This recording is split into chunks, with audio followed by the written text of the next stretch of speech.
Good afternoon, everyone. I know it's been a while since I posted a video, but I've had a lot of questions about the trailer that I'm using and where I got it from and what it is.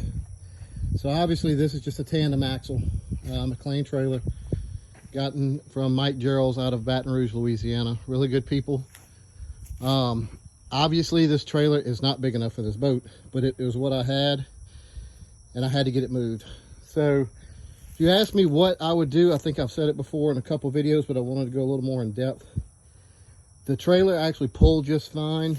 It handled fine, but I was overloaded. So just so you know, I was overloaded. But the trailer handled like a champ. So what trailer is this?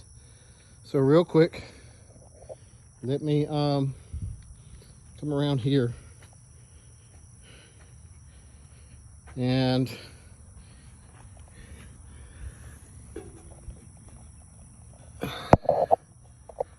just some tire loading information right there. There, if you can see it, I kind of got the serial number blanked out. But basically, its gross vehicle rating is 8,200 pounds.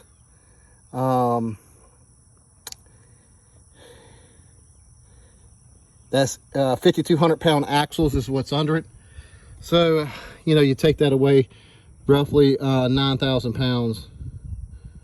Honestly, is probably about the most you want to put on this thing. I know it says 8,200 for the gross vehicle weight, but it does have 5,200 pound axles under it. So if you're wondering how well it's setting on the trailer, actually it sets pretty nice on this trailer. There is a slight adjustment. The bunks really need to come out, probably about, I'll max them all the way out, and that would give me enough room for it to set flat, and I'll show you that in just a second. But as you can see, I only have maybe a foot to go before it hits the bow stop. If you come back here and look, you'll actually see that by it moving up a foot, and excuse all the junk, I'm actually, as you can see, putting clay down, cleaning it up, making this shed here where I can actually work on it. But this is what it looks like on the underside. There's the bunk. If I move up just a foot, the shafts will clear the frame. It's just barely going to clear it, but it will clear it. I've measured. They won't hit the frame, the cross member on it. As you can see, the bunk can move out just a little bit. I'm not doing it on this trailer because it's actually set up for my other boat, my aluminum boat. But just looking under here, you can see it sits nicely under here. You actually have some pretty decent clearance with your props and rudders. I would, if I was y'all taking it on a long distance ride, I would take the props off of it. If you're just moving it maybe around the yard or something, I think you'd be fine. Let's go on this side and you'll see what I mean by if I spread them out just a little bit. As you can see where it's setting right there. If I move these two bunks out just a little bit, it will actually set perfectly on this trailer. Absolutely perfectly. You may not have those bottom board supports. I would take those off, or it might need a slightly taller bunk. You could probably put a bunk that's maybe another couple inches on it. But that would actually help it set. And you got plenty of room, by the way. You have, I want to say I measured like 10'6" from the top of the Flybridge right here to the ground. So you got roughly 3 feet of extra clearance on the height. You should be fine on the height. As far as the length goes, again, like I said, this is a perfect length. If you had the third axle setting right here behind this one, or even moving these slightly forward and one right here, as you can see, they would be right under your engines, and you'd have one a little bit under the tail of the engines in the beginning of your fuel tank. So most of your weight would be dead on those axles. It is a little front heavy right here at the moment on this trailer. Again, I have the motors out, no fuel in it.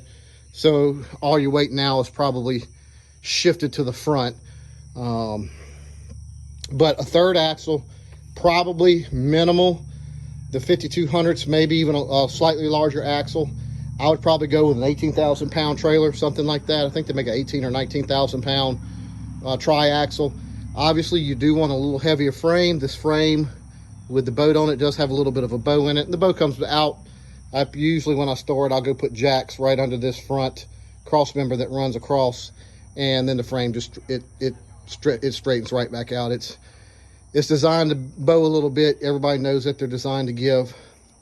But again, the perfect size for this boat. If you're moving it, I tow it with my 1-ton dually. You could probably tow it with a 1-ton single rear wheel. It towed excellent, even with this trailer.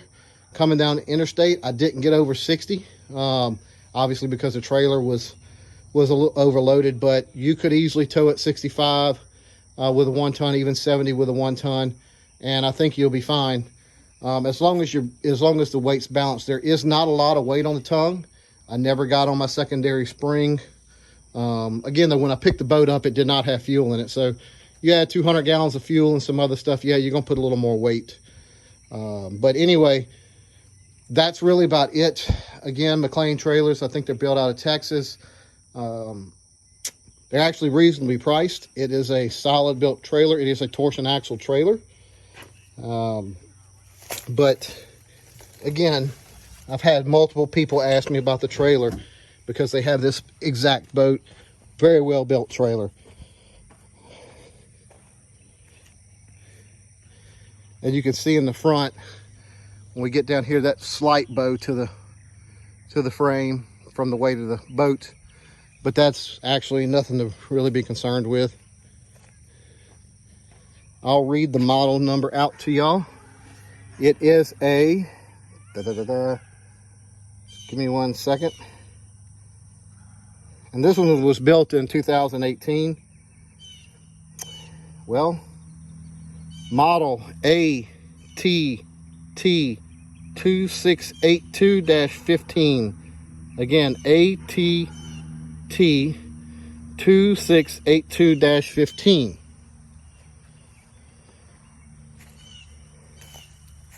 So the same exact length, same exact setup, but with a triple axle.